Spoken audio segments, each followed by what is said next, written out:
Matthieu 26 nous dit ceci, au verset 26. Au cours du repas, Jésus prit du pain, puis après avoir prononcé la prière de reconnaissance, il le partagea en morceaux. Thank you, Father. Puis il les donna à ses disciples en disant, prenez, mangez, ceci est mon corps. Ensuite, il prit une coupe et après avoir remercié Dieu, il la leur donna en disant, buvez-en tous. Ceci est mon sang par lequel est scellée l'alliance. Il va être versé pour beaucoup d'hommes afin que leurs péchés soient pardonnés. Je vous le déclare, désormais, je ne boirai plus du fruit de la vigne jusqu'au jour où je boirai le vin nouveau avec vous dans le royaume de mon Père. Alléluia. Et il y a quelque chose que je vais lire dans Luc 22 au verset 19, qui n'est pas dans le récit de Matthieu, mais qui est très important pour nous et que nous allons voir encore un peu plus tard. C'est ceci au verset 19. Ensuite, il prit du pain, remercia Dieu, le partagea en morceaux qu'il leur donna en disant, ceci est mon corps qui est donné pour vous. Faites cela en souvenir de moi. Faites cela en souvenir de moi. Concernant la coupe, il déclare que c'est la coupe de la nouvelle alliance. Ce matin, nous allons passer quelques instants à méditer sur la nécessité de la scène, la nécessité de la Sainte Seine, l'importance de la Sainte Seine. Parce que nous voulons que notre vision de la Sainte Seine corresponde à la parole de Dieu. Que cela cesse d'être un rituel ou juste quelque chose que nous faisons comme ça de temps en temps ou une fois toutes les 2 semaines, ou parfois il y a des endroits où c'est toutes les semaines, certains le font tous les jours, mais que le vrai sens de la Sainte Seine nous pénètre et nous amène dans une compréhension nouvelle des choses de Dieu. La parole de Dieu est claire sur le fait que Jésus lui-même a institué le repas du Seigneur, comme l'appelle l'apôtre Paul. C'est lui-même qui l'a institué, qui nous a dit de le faire en souvenir de lui. Donc nous sommes censés refaire la même chose. Évidemment, les conditions ne sont pas les mêmes que ce que lui avait fait. Nous sommes censés prendre ce pain et prendre cette coupe en souvenir de lui. Nous allons voir donc de quoi il s'agit, pourquoi nous le faisons et comment nous devons le faire. Et Jésus nous a expliqué clairement de quoi il s'agit. Il a dit, c'est mon corps qui est donné pour vous, c'est mon sang qui est versé pour le pardon des péchés. Donc nous sommes censés nous réunir autour de cela. Nous avons vu longuement l'importance, la nécessité de la croix. Et sur la croix, nous voyons Jésus accomplir ce qu'il est venu sur terre pour accomplir, donner sa vie pour le salut de l'humanité. Et pourquoi il a eu besoin de donner sa vie pour le salut de l'humanité? Parce que l'humanité en avait besoin. Et nous revenons encore à ce que Athanase nous a dit dans son livre sur l'incarnation. Pour ceux qui demandent si Athanase était mon frère, non. Athanase est un des pères de l'Église du IVe siècle. Un homme que Dieu a utilisé puissamment dans la définition, dans l'éclaircissement de la doctrine chrétienne, sur la divinité du Christ. Il a écrit un livre puissant sur l'incarnation du Christ.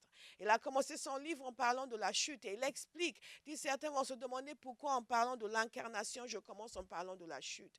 Et il a dit ceci parce que c'est à cause de notre état pitoyable, notre état lamentable qu'il est venu. À cause de la chute, nous étions dans un état lamentable et pitoyable et le Christ a dû venir. Dieu a dû s'incarner.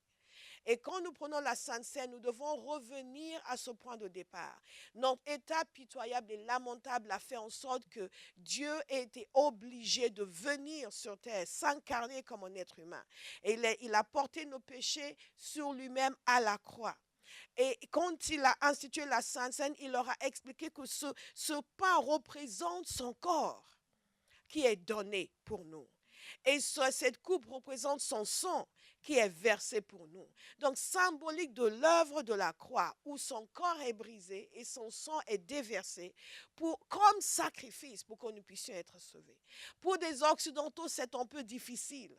Mais en réalité, il nous a dit que dans certains endroits, en Afrique, les gens ont épousé facilement l'évangile et surtout l'Ancien Testament, parce que ce qui y est dit leur rappelait leur culture. Est-ce que vous me suivez? Toutes les questions de sacrifice, ce n'est pas étrange. Ce n'est pas primitif non plus.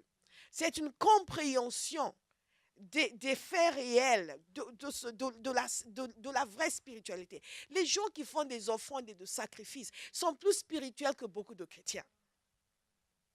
Les gens qui font des offrandes et des sacrifices à des divinités sont plus spirituels que beaucoup de chrétiens. Comprennent la dimension spirituelle. Comprennent que quand il y a une force spirituelle, il faut obtenir son aide à travers un sacrifice. Est-ce que vous me suivez? Il y a une divinité que vous suivez, vous devez obtenir son aide à travers un sacrifice. Quand ils construisent des hôtels, ils établissent un moyen de communication entre le monde spirituel et le monde naturel. C'est ça un hôtel, c'est un moyen de communication entre le monde spirituel et le monde réel, et le monde naturel. Alléluia. Et eux, ils ont compris cela. Les chrétiens pensent que tout ce qu'il faut, c'est juste venir chanter et dire Alléluia et rentrer chez eux. Et c'est tout. Non. Et nous nous approchons de la table du Seigneur sans révérence parce que nous ne comprenons pas cette dimension de sacrifice. Qu'au lieu maintenant de sacrifier des animaux, et Israël le comprenait parce qu'il devait à chaque fois sacrifier des boucs, des béliers, il y a une spécification très claire, un cahier de charges détaillé sur le type d'animal qui peut être sacrifié. Ce n'est pas n'importe quoi. Est-ce que vous me suivez? Que l'on apporte à Dieu. Vous me suivez? Donc, il comprenait cela. Donc, quand Jésus dit, c'est mon sang qui va être versé pour vous, ses disciples comprenaient que il va être sacrifié pour nous. Il va être sacrifié, mais en même temps, il ne saisissait pas toute la portée de la chose, parce que c'était quelque chose de nouveau. Je vous rappelle que Dieu s'est déclaré fermement opposé au sacrifice humain. Et que les gens qui servent des divinités étranges savent qu'il faut une surenchère à chaque fois pour obtenir le maximum d'aide de leur divinité. Donc, qu'est-ce qu'ils font?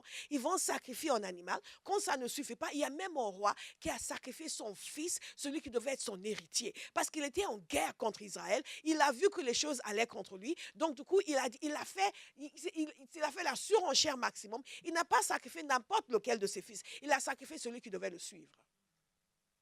Celui qui a été préparé dès son enfance pour être le prochain roi. Je veux que vous compreniez que dans le monde spirituel, le sacrifice est d'une importance capitale. Capitale. Ce que l'on donne pour obtenir quelque chose. C'est capital. Quand nous comprenons cela, nous comprenons maintenant ce que Jésus est en train de leur dire. Et ce qu'il est en train de nous dire. Vous n'aurez plus besoin de sacrifier un animal. Vous n'aurez plus besoin de mettre en avant un animal qui va, de façon représentative, porter le péché du peuple pendant une année et ensuite revenir encore l'année suivante. Il est en train de dire, je suis en train d'instaurer une nouvelle ère. Maintenant, c'est moi qui porte les péchés. Et en portant les péchés, tous pourront être pardonnés. Donc, à chaque fois que nous nous approchons de la table du Seigneur, nous devons avoir cela dans notre cœur. Pas juste venir pour dire, bon, on partage la Sainte Seine, c'est symbolique, Jésus est mort à la croix et c'est fini. C'est plus que cela. Dites à quelqu'un, c'est plus que cela. Et je veux comprendre. Je veux comprendre. Je veux comprendre. Donc, ce que nous constatons ici, c'est ce lien également avec l'animal qui est sacrifié à la Pâque. Parce que la parole de Dieu nous dit ceci dans 1 Corinthiens chapitre 5, verset 7. Je suis en train de vous parler de ce dont il s'agit, n'est-ce pas? Là, il nous a dit ceci, purifiez-vous donc du vieux levain afin d'être une pâte nouvelle, puisque vous êtes sans levain. En effet, Christ, notre agneau pascal, a été sacrifié pour nous. Christ, notre agneau pascal. Pourquoi donc Christ est l'agneau pascal? Quand nous parlons de la Pâque juive, nous ne parlons pas de la croix ni de la résurrection. La Pâque juive, c'est la sortie de l'Égypte. C'est cette période, et j'aime beaucoup le mot Passover en anglais parce que ça explique vraiment très bien. On comprend que c'est le moment où l'ange de la mort passed over la maison des Israélites en Égypte. Donc, ils sont en Égypte. La dernière plaie va tomber. Dieu va montrer sa colère à Pharaon. Après ces plaies, ils vont pouvoir sortir.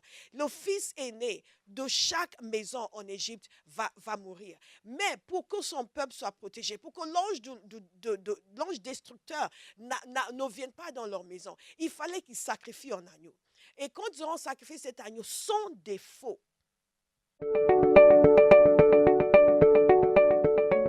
on veut nous faire croire que quand Jésus nous a dit, vous recevez une puissance du Saint-Esprit survenant sur vous, c'est pour que nous soyons plus doux et plus gentils. Non. il nous travaille, le Saint-Esprit. Il nous rend doux et gentils. Mais nous recevons la puissance pour que Dieu puisse manifester ses actes extraordinaires à travers nous.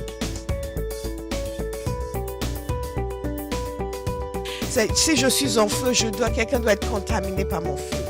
Et au fur et à mesure que les autres sont contaminés par mon feu, nous sommes tous réveillés. Il y aura quelqu'un dans cette salle qui va devenir un porteur de réveil. Parce qu'il va laisser Dieu l'enflammer. Si Satan ne pouvait pas empêcher que Jésus ressuscite, il ne peut pas empêcher que vous arriviez là où Dieu veut que vous arriviez. La sanctification, c'est la liberté. Le péché, c'est l'esclavage. Nous, les charismatiques, on aime beaucoup parler. On va, j'ai fait tel rêve, j'ai eu telle vision. Ne soyez pas impressionnés. Ni par les rêves, ni par les visions. Soyez impressionnés par le caractère, par la sanctification, la transformation. C'est la vie de quelqu'un qui témoigne de la profondeur de sa foi. Pas ses paroles.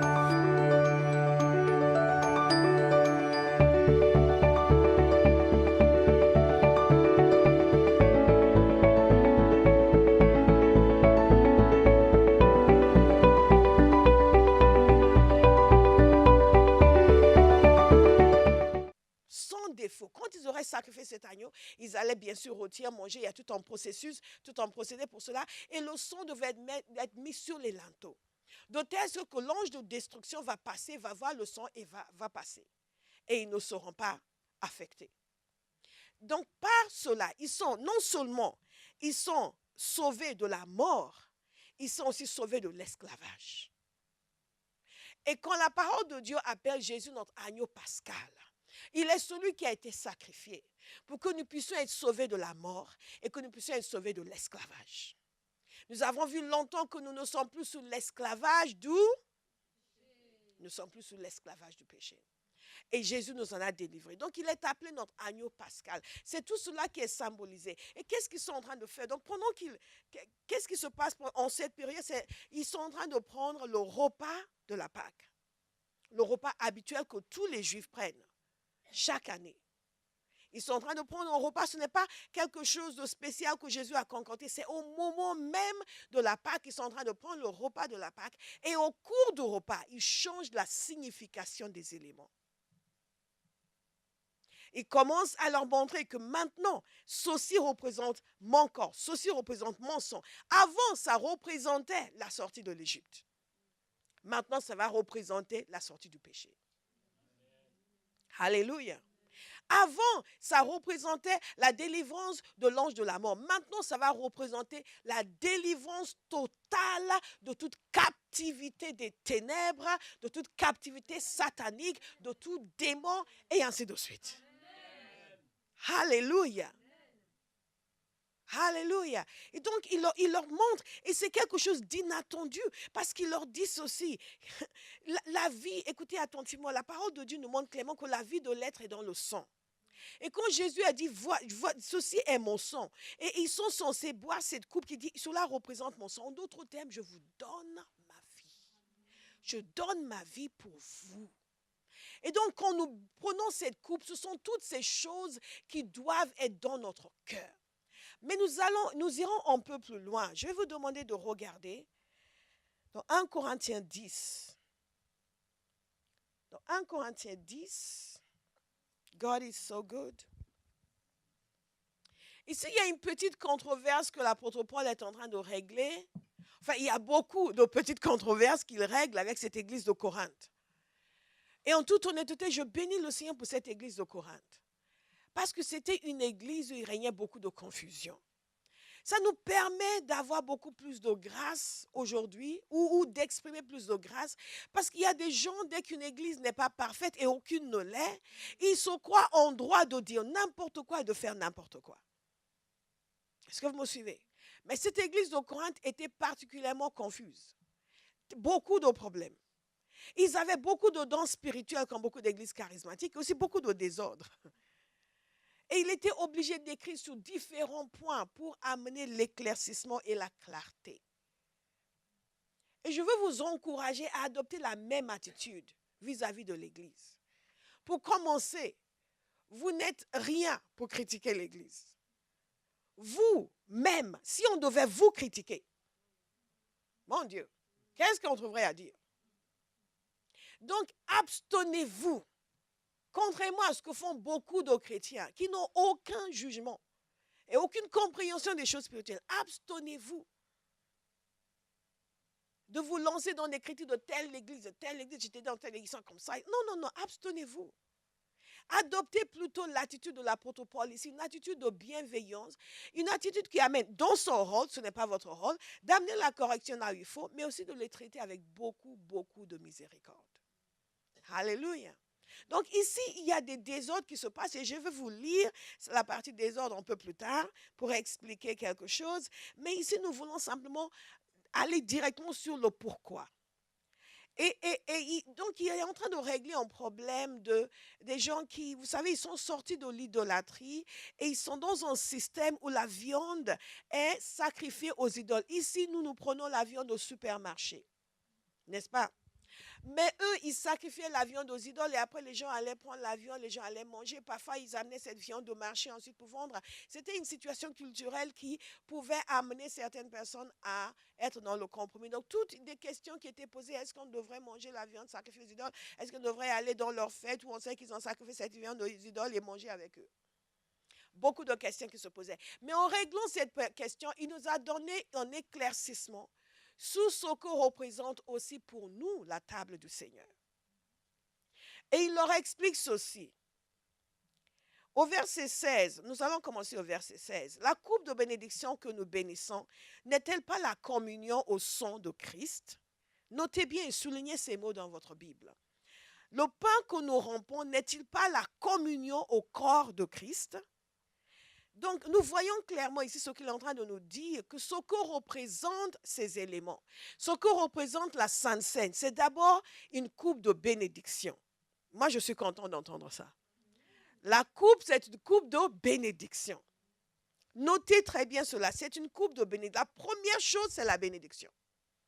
C'est une coupe de bénédiction. Le pain que nous rompons n'est-il pas la communion au corps de Christ? Puisqu'il y a un seul pain, nous qui sommes nombreux, nous formons un seul corps, car nous participons tous à un même pain. Voyez les Israélites, ceux qui mangent les animaux offerts en sacrifice, ne sont-ils pas en communion avec l'autel? Je vous ai parlé des autels précédemment.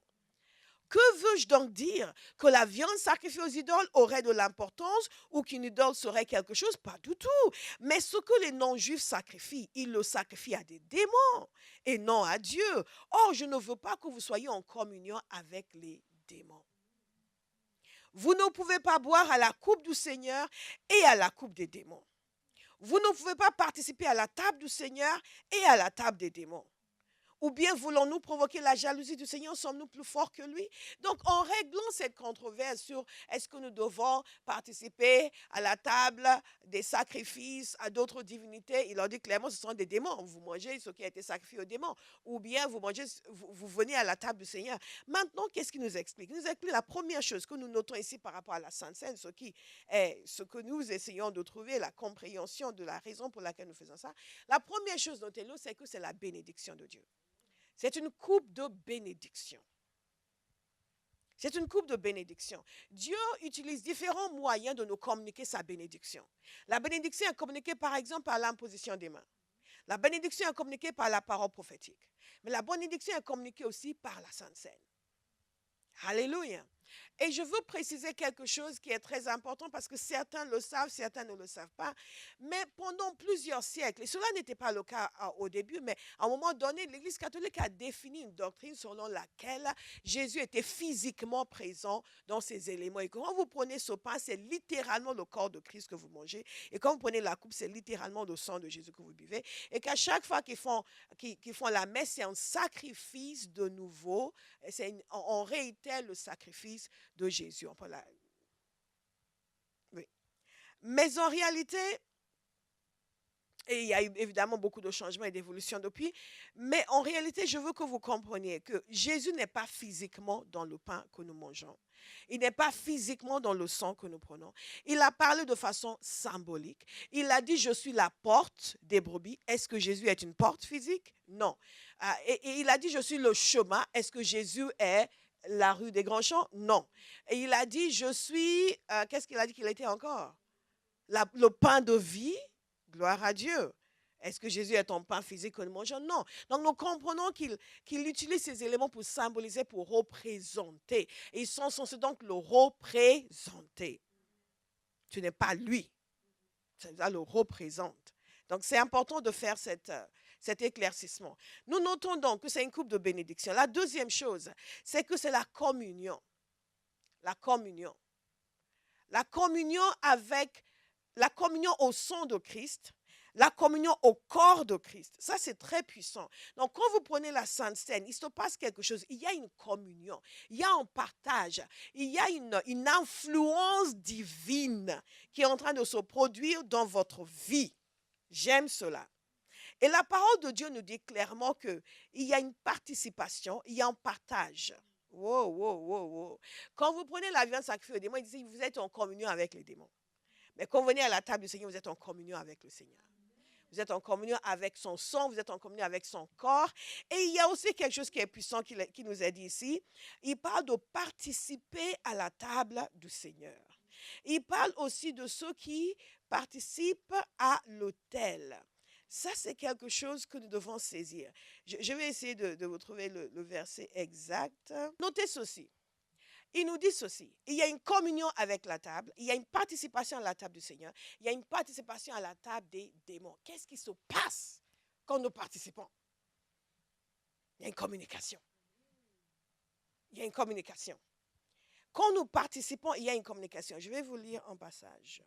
Donc, qu'est-ce qui nous est dit ici? Rappelez-vous dans Jean chapitre 6, je vais revenir sur la participation. Dans Jean chapitre 6, il y a une situation qui s'est produite. Wow, yes Lord.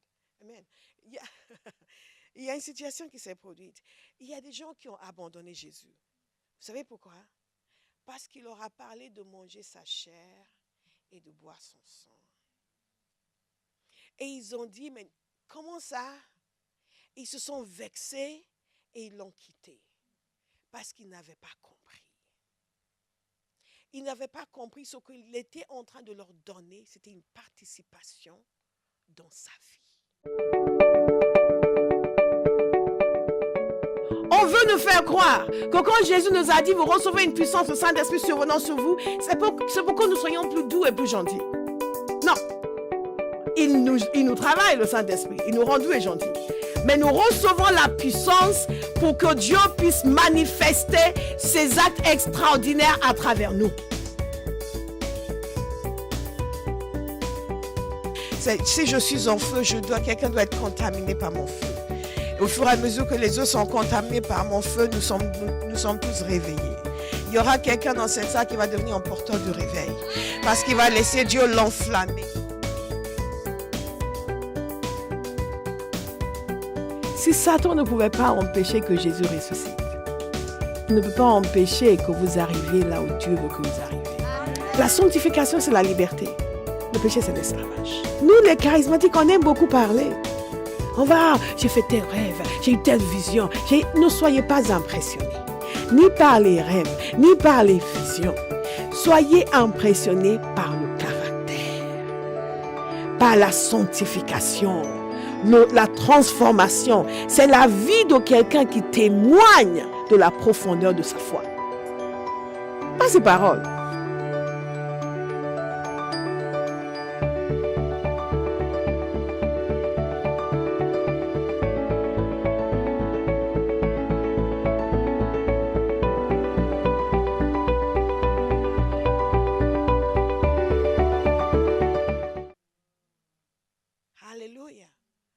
Participation dans sa vie. Donc, quand nous revenons ici dans ce passage et que nous parlons de participation, parce qu'il parle de participer à la table du Seigneur, qu'est-ce que cela veut dire? Qu'est-ce que cela veut dire? Parce que si ce n'est pas très important, nous passons. Mais si c'est important, nous nous attardons. Quand nous participons à la table du Seigneur, qu'est-ce qui se passe? Il y a une table qui est dressée devant nous. Comme nous dit le psaume 23, il dresse devant moi une table. Il y a une table qui est dressée devant moi. Qu'est-ce qu'il y a sur cette table? Réfléchissez. Qu'est-ce qu'il y a sur cette table? Du chocolat? Des marshmallows? Comme quelqu'un a pris ce matin? Qu'est-ce qu'il y a sur cette table?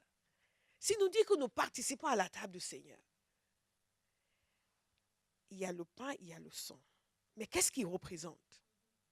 La mort de Jésus, le sang qui a été versé. Mais pourquoi le sang a été versé? Pour notre pardon des péchés. Quand nous participons à la table du Seigneur, qu'est-ce qui se passe? Nous sommes en train de recevoir, si besoin encore, le pardon des péchés. Nous participons à la table du Seigneur. Qu'est-ce qu'il y a sur la table du Seigneur? C'est son corps qui a été brisé pour que nous soyons guéris. Par ses meurtrissures, nous avons été guéris. C'est une opportunité pour dire, je reçois les bienfaits de la table du Seigneur. Le sacrifice de Christ, ces meurtrissures par lesquelles je suis guéri, je reçois ma guérison. Ce n'est pas la magie. C'est ce que cela représente. Et à chaque fois que Jésus nous invite à faire quelque chose, le Saint-Esprit est présent pour exécuter.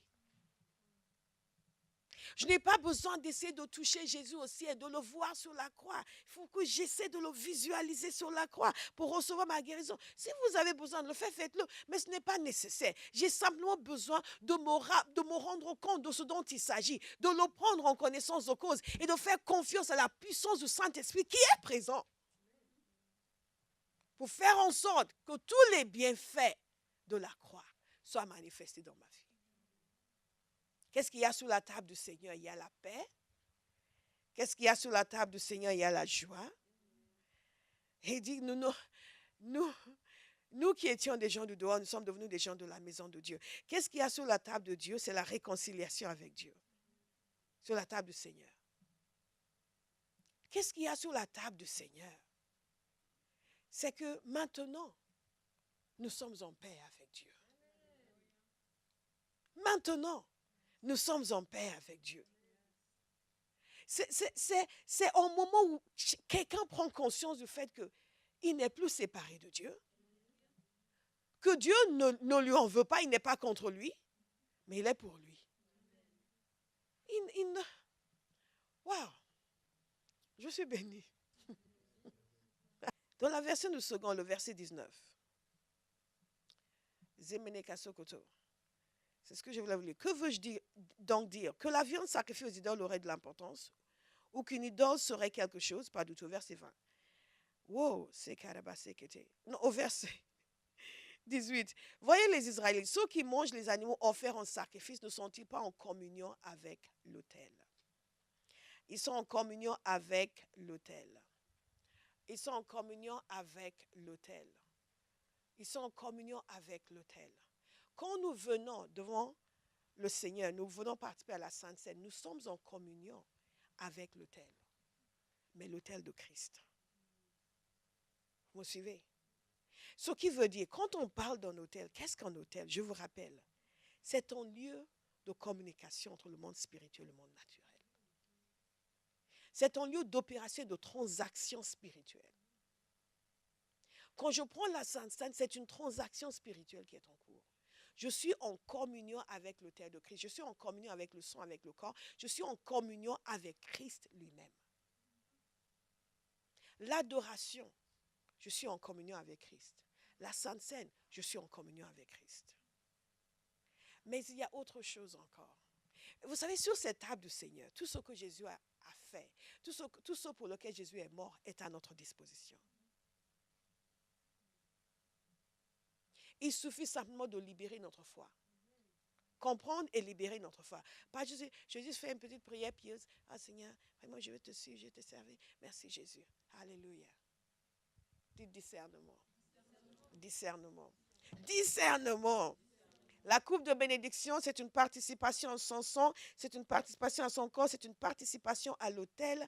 Donc je viens avec reconnaissance pour la vie éternelle. Je viens avec reconnaissance. Hi, joy, joy, joy unspeakable. Pour le pardon. Et je viens saisir toutes les promesses divines qui sont oui et amen en Christ Jésus. En d'autres termes, tout ce dont un être humain peut avoir besoin pour sa vie est disponible et je peux libérer ma foi pour le recevoir au moment où je reçois la Sainte Seine. Parce que toutes les promesses de Dieu sont oui et amen en Christ Jésus. Et pendant que je reçois la Sainte Seine, symboliquement, je suis en train de manifester que je suis en Christ. Alléluia. C'est une déclaration d'unité.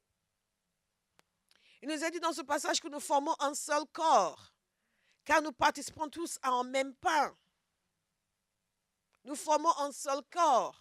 Nous participons à un même pain. Nous sommes un seul corps. Le fait de participer à la Sainte Seine, c'est la déclaration de son appartenance à l'Église de Christ et de son unité avec les frères et sœurs. Et cela est fondamental parce que nous allons voir dans le moyen de prendre la Sainte Seine pourquoi cet élément d'unité est important. Et pourquoi c'est tellement capital que nous gardions en bon cœur vis-à-vis d'autres chrétiens et d'autres églises. Je ne parle pas des gens qui vont à l'encontre de la parole de Dieu, ni à l'encontre de l'évangile, et qui disent que Jésus n'est pas Seigneur, c'est eux aussi, ils ont une nouvelle révélation. C'est une déclaration d'unité. C'est une déclaration d'unité. C'est une déclaration d'unité. Ça, c'est le troisième point. Le quatrième point, nous allons voir dans 1 Corinthiens 11. 1 Corinthiens 11. 1 Corinthiens 11, verset 17. Mais c'est là que je vais commencer au verset 24. Je vais reprendre plus tard, un peu plus haut, parce qu'il y a des éléments qui sont très importants que nous devons saisir. Mais je commence au verset 24. Je vais lire au verset 23. En effet, j'ai reçu du Seigneur ce que je vous ai transmis. Le Seigneur Jésus, la nuit où il a été arrêté, a pris du pain. Donc, l'apôtre Paul est en train de dire ici qu'il a reçu du Seigneur Jésus lui-même.